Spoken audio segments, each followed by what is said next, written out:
เป็นผู้ใดเจ้าคือเที่ยวไล่แต่เศร้าเท่าคำอ้ายเปิดเฟซพอประจำผู้บ่มันทำให้อ้ายปวดใจ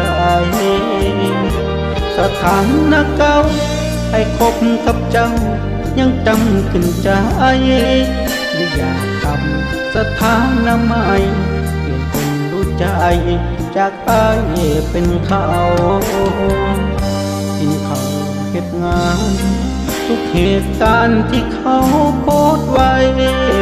เจ้าก็เฝ้าเข้าไปกดไลค์อัปเดตหัวใจตามไปเป็นเงาหน้าเฟซของอ้ายเบิดความหมาย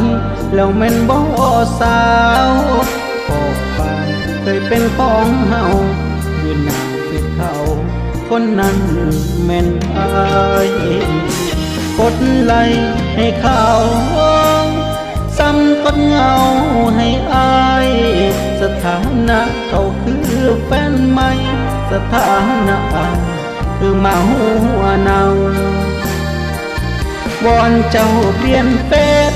สร้างเป็นเพจของเธอกับเขา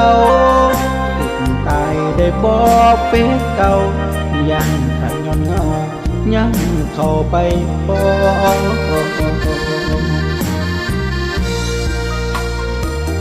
ขอความสุดท้ายจากอ้ายโพสต์ในเฟซบุ๊กขอให้เจ้ามีความสุขอย่ามีทุก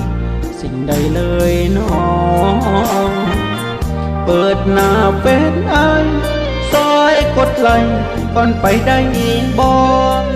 สิลอกเอาออกไปเงาต่อและเจ้าผ่านจอเฟซบุ๊กของอ้าย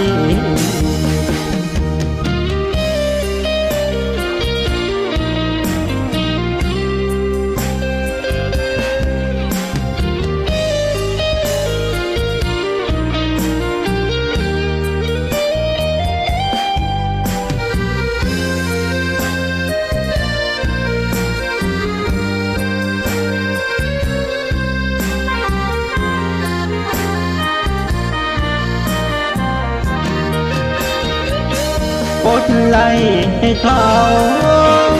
ซ้ำกดเงาให้อายสถานะเขาคือแฟนใหม่สถานะคือมาหัวเนา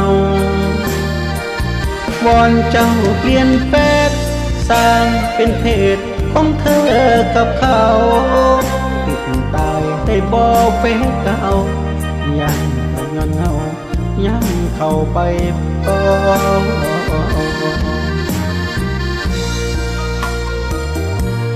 ความสุดท้ายจากอ้ายโพสต์ในเฟซบุ๊ก